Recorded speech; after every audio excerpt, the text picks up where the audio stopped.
This lecture is going to cover the topic of stoichiometry, and some questions we hope to be able to answer after going over stoichiometry are things along the lines of, if we're given the amount of a starting material, how much product can we make?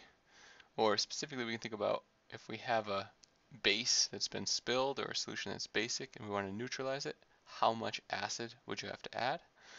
Or if you need to make a certain amount of mass of product, how much starting material do you actually need to produce that?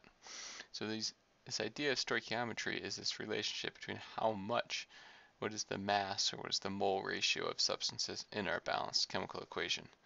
And that's where we'll start. We'll start with the balanced chemical equation. And remember, these equations tell us the mole ratio of how atoms and molecules react and come together to form the products of the reaction. So when we read a reaction like this, the one shown, we could read it as 2 atoms of carbon react with 1 molecule of oxygen to form 2 molecules of carbon dioxide. But more commonly in chemistry, we think in terms of moles. And so the better way to think about this is 2 moles of carbon react with 1 mole of oxygen to form 2 moles of carbon dioxide.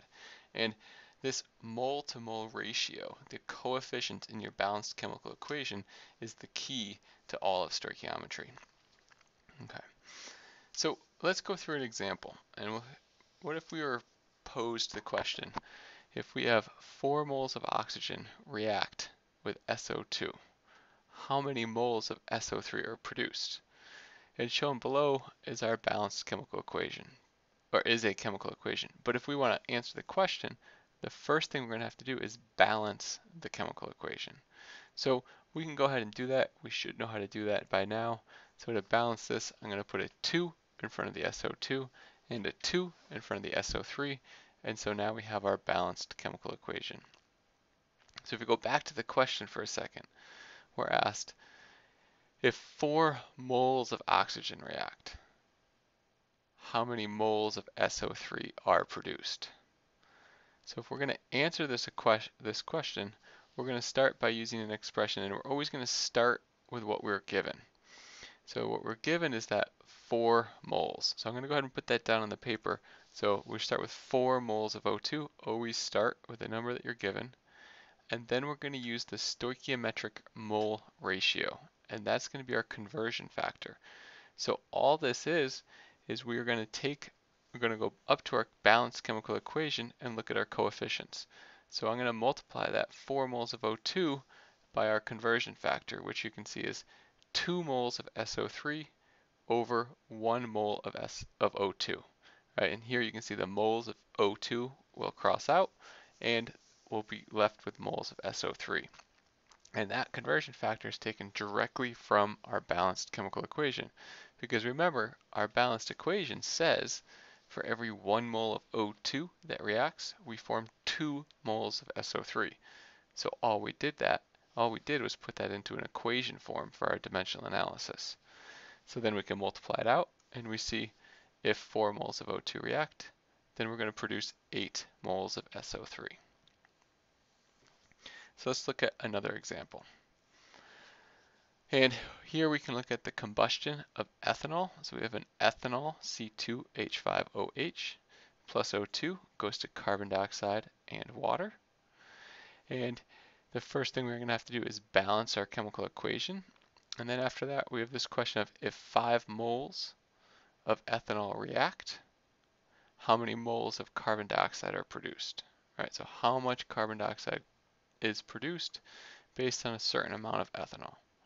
So step 1 of all of these problems will be balance the chemical equation. So I'm going to go ahead and do that. You should be able to do that on your own. 1 ethanol plus 3 O2 goes to 2 carbon dioxide and 3 H2O. Now we can look at our mole to mole ratio. Right? What that balanced chemical equation tells us is that for every 1 mole of ethanol, 2 moles of carbon dioxide are produced. So now we're going to put that into our dimensional analysis and get in the habit of writing this out. So always start with the amount that's given. So we're starting with 5 moles of ethanol. That's what's given in the problem. And Then we're going to multiply that by our conversion factor, which comes from the balanced chemical equation, and that's going to be 2 moles of CO2 over 1 mole of ethanol, right? We're taking the coefficients directly out of our balanced chemical equation, and so when we multiply it, we end up with 10 moles of CO2. So start with the moles that you're given, multiply by the mole-to-mole ratio from the balanced chemical equation to get the moles of product that are produced. So now we're going to tweak this question slightly. Same reaction, but what if instead we asked, if 5 grams of ethanol react, how many grams of carbon dioxide are produced? So now we're starting with a mass instead of moles. And again, the place we want to start for a problem like this is always the balanced chemical equation. So we're going to put that up again. We have it on the previous slide. So there's our balanced chemical equation. And remember, that balanced chemical equation tells us the mole-to-mole ratio.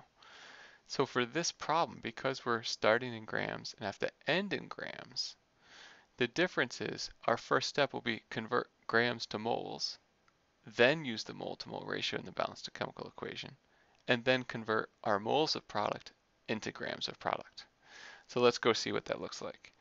So we're going to start off and we're going to convert grams of ethanol into moles. So we have 5 grams of ethanol. We're then going to use the molar mass of ethanol and divide by the molar mass. So 1 mole over 46.02 grams. And that's going to equal 0.109 moles of ethanol. Now we know we're starting with 0.109 moles of ethanol. So now we can use the mole ratio from our balanced chemical equation, just like on our previous slide. So we're going to have our moles of ethanol multiplied by our conversion factor, which is still 2 to 1. We get 2 moles of CO2 for every 1 mole of ethanol. And that's going to produce 0.218 moles of carbon dioxide. Then all we have to do is convert the moles of carbon dioxide back into grams. And again, we're going to do that using the molar mass. So in this case, we're going to start with the moles of CO2 and multiply by our the molar mass of carbon dioxide to end up with 9.6 grams of CO2. So here we can see for every 5 grams of ethanol, we actually get almost 10 grams of carbon dioxide based on the chemical equation. So when you're performing these stoichiometry calculations, it's helpful just to remember there's this little chart that can sort of help you. We always start with a balanced chemical equation. And whenever we're going to convert between two things in our balanced chemical equation, it's always the mole-to-mole ratio from the equation. And then the only question is, how do we enter that mole-to-mole ratio? If we're given mass, we have to convert to moles. If we're given volume and molarity, we'd have to convert to moles. And then once we have moles of our desired substance, a lot of times we're going to have to convert that back to grams or back to volume based on the information that's given. But in the middle, it's the mole-to-mole ratio of the balanced chemical equation. Thank you.